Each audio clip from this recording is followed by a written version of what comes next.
Hello viewers, welcome back to my channel. আপনারা সবাই কেমন আছেন? আশা করি ভালো আছেন। তো ভিউয়ার্স, আমি আমার আগের ভিডিওটিতে শেয়ার করেছিলাম গাড়ির স্টিয়ারিং হুইল ধরার সঠিক নিয়ম। তো আপনারা যারা আমার সেই ভিডিওটি দেখেননি, আমার চ্যানেলে প্রবেশ করে দেখে আসতে পারেন, অথবা আমি আমার এই ভিডিওর ডেসক্রিপশনে লিংক দিয়ে দিব, আপনারা চাইলে দেখে নিতে পারেন।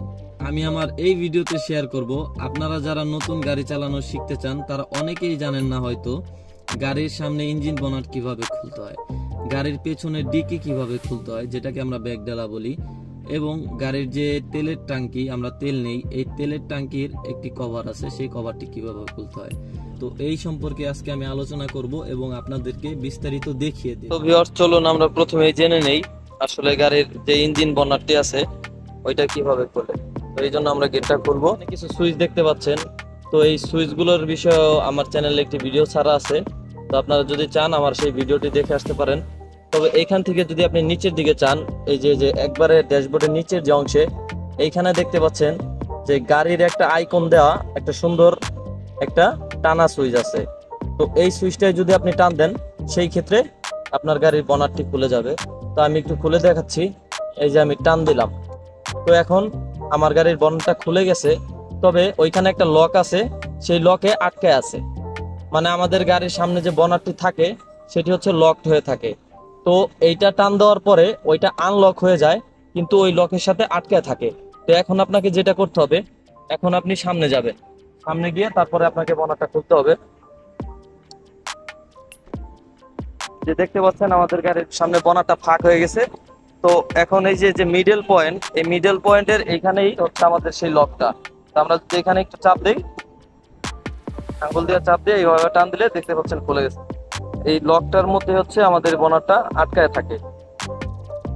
আর বনারটা উঠানোর পরে হচ্ছে আমরা এই যে একটি স্টিল আছে, একটি রড দিয়ে দিয়ে বানানো মেটালের, এটার সাথে আটকায় রাখি। তারপরে ভিউয়ার্স, আপনি যেভাবে আর কি বনারটা লাগাবেন, এই বনারটা ওইখান থেকে ছুটায়া এই ধাপ করে ফেলা যাবে না, এটা আস্তে করে ফেলতে হবে। ফেলে তারপরে হচ্ছে আপনার আস্তে করে যেভাবে একটা জাতা দিতে হবে, জাতা দিলে জিনিসটা লেগে যাবে।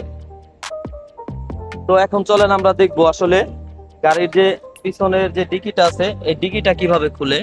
তো আমি যদি আপনাদেরকে দেখাই, এই যে এখানে দুইটা সুইচ আছে, তো দুইটাই টানা সুইচ আসলে। তো এই প্রথম যে গাড়ির আইকন দেওয়া সুইচটা দেখতে পাচ্ছেন, তো এটা হচ্ছে আপনার পিছনে ব্যাকডালা খোলার টানা সুইচ। আর এই যে তেলের চিহ্ন দেওয়া আছে একটা সুইচে, তো এটা দিয়ে হচ্ছে আপনার তেলের যে ইয়াটা আছে সেটা খুলে। তো আমি যদি ব্যাকডালাটা একটু খুলে দেখাই, এই যে এটা যদি টান দেই, তাহলে আপনারা দেখতে পাবেন যে আসলে আমার গাড়ির ব্যাকডালাটি খুলে গেছে। তো এখন আমি দেখাবো আপনাদেরকে এই তেলেরটা খোলা। তো আমি যদি এটা একটু টান দেই, আমি যদি বাম পাশে যাই আমার গাড়ি, তাহলে দেখতে পাবেন এই যে ভিউয়ার্স দেখতে পাচ্ছেন আমি ওই সুইচটা টান দেওয়াতে এটা একটু ফাঁকা হয়ে গেছে।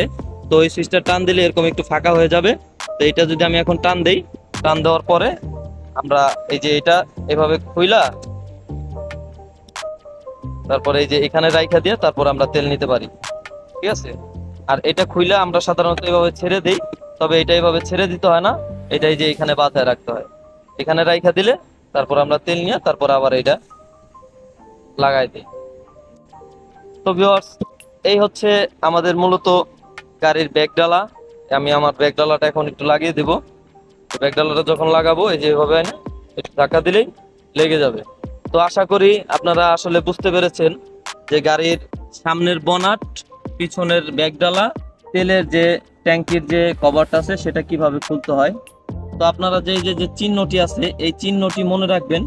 তো বিশেষ করে প্রত্যেকটা গাড়িতেই সাধারণত এইখানে এই সুইচটা দেওয়া থাকে, অধিকাংশ গাড়ির এইখানে দেওয়া থাকে। আর আপনারা যদি এই যে আইকনটা, এই আইকনটাকে একটু চিনে রাখেন, সেই ক্ষেত্রে আপনারা যে কোনো গাড়িতেই যান না কেন এই আইকনটি দেখলে বুঝতে পারবেন যে আসলে এইটাই হচ্ছে গাড়ির বনারটি খোলার সুইচ। তো ভিউয়ার্স, আমার এই ভিডিওটি যদি আপনাদের ভালো লেগে থাকে তাহলে লাইক, কমেন্ট, শেয়ার অবশ্যই করবেন এবং আমার এই চ্যানেলটি সাবস্ক্রাইব করে পাশে থাকা বেল আইকনটি বাজিয়ে দিবেন। তাতে করে আমার চ্যানেলে যে নিত্য নতুন গাড়ি সম্পর্কে যে আমি বিভিন্ন ধরনের টিপসগুলো তুলে ধরি, সেই টিপসগুলো আপনারা সবার আগে পেয়ে যাবেন। তো ভিউয়ার্স, আজকের মতো এই পর্যন্তই। আপনারা সবাই ভালো থাকবেন। আসসালামু আলাইকুম।